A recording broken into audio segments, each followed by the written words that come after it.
पहले 90 दिन की तैयारी बहुत अच्छी चाहिए, अगले 9 महीने बहुत बड़े हो जाएंगे। लेकिन चक्कर क्या है, शुरुआती रिजल्ट छोटा होता है, इसीलिए आप छोड़ भी देते हैं। शुरुआती रिजल्ट मिलता नहीं है, इसीलिए आप छोड़ भी देते हैं। यही शुरुआत है जब स्पीड बहुत बढ़ानी पड़ेगी। कई लोग फर्स्ट मूवर होंगे, पर आप फास्ट मूवर बन जाइए, वो फर्स्ट मूवर अपने आप पीछे हो जाएंगे। शुरुआती रिजल्ट छोटा होता है, इसको बीट करिए। इसी पहले 90 दिन में अगले 9 महीने की तैयारी कर लेनी है। आज आपको एक स्टोरी बताता हूं। एक बार की बात थी, एक राजा थे जो बहुत ही दयालु, बहुत ही कृपालु थे और अपनी प्रजा को कुछ भी देने के लिए तैयार रहते थे। एक बार वो शतरंज खेल रहे थे और उनकी प्रजा में से एक साधु उनके पास आए। बोले, राजन मैं आज आपसे कुछ मांगना चाहता हूं। राजन मैं आपसे आज कुछ मांगना चाहता हूं। तो राजा बोले, मांगो। साधु, क्या चाहते हो, मांगो। बोले, राजन मुझे कुछ ज्यादा नहीं, कुछ अनाज के दाने चाहिए। राजा बोले, तौहीन, आप मुझसे कुछ भी मांग सकते हैं, पर आप ऐसा क्यों कर रहे हैं? आप केवल अनाज के कुछ दाने मांगेंगे, कुछ भी ले लीजिए ना आप मुझसे। साधु बोले, नहीं नहीं राजन, कुछ ही अनाज के दाने चाहिए।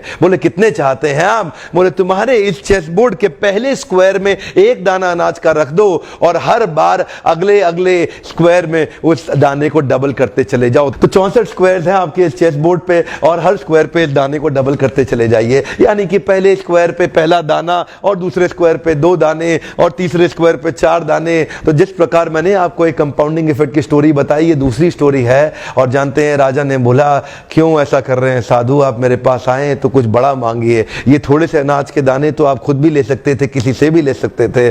साधु बोले, राजन या तो अनाज के दाने दो या मैं चला। तो राजन बोले, क्षमा चाहता हूं साधु, सिपाहियों जल्दी आओ तुरंत, साधु को जितने अनाज के दाने चाहिए ये दे दो।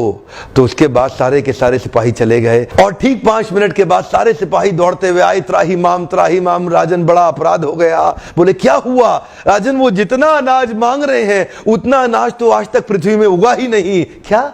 राजन, वो साधु बुद्धिमान है, वो जितना अनाज मांग रहा है इतना अनाज तो पृथ्वी में कभी उगा ही नहीं। क्या बात कर रहे हो, कितना मांग रहा है? तो जरा सामने देखें, ये डबल होते होते होते होते और ये जो सामने फिगर आ रहा है ये शायद मैं अभी पढ़ नहीं पाऊंगा। इतना अनाज उसको चाहिए था और इसका 1/4 अनाज भी 10 माउंट एवरेस्ट को कवर करने के लिए काफी है। ओहो, मैं तो कब से बता रहा हूं, शुरुआती रिजल्ट छोटा होता है, बहुत छोटा होता है, दिखता नहीं है, इसीलिए व्यक्ति डीमोटिवेट होकर छोड़ देता है। मैं कब से कह रहा हूं आपसे, पहले 90 दिन अगले 9 महीने बहुत ताकत दे देंगे। इसलिए मैं हर वीडियो में कोशिश करता हूं एक पावरफुल फॉर्मूला लाऊं जो इंप्लीमेंट करना आसान हो जाए, जिसको मैं आपकी रोजमर्रा की जिंदगी में फिट कर सकूं। ध्यान रखिएगा, शुरुआती छोटे रिजल्ट से कभी डीमोटिवेट नहीं होना। शुरुआती छोटे रिजल्ट से कभी डीमोटिवेट नहीं होना। ये शुरुआती रिजल्ट क्योंकि छोटा होता है इसलिए आप इसको छोड़ देते हैं। छोटे को छोड़ना नहीं, ये बहुत बड़ा हो जाएगा। इसी को बोलते हैं कंपाउंडिंग इफेक्ट, इसी को बोलते हैं कंपाउंडिंग इंटरेस्ट। ये आगे चल के कई गुना बढ़ने वाला है। हो सकता है आपने मेरा 90 डे फोकस फार्मूला वीडियो देखा हो। ये वीडियो भी उसी के एक्सटेंशन में बनाया गया है। मैं हिंदी वीडियोस बनाता ही इसलिए हूं कि मेरे आम जनता को, मेरे देशवासियों की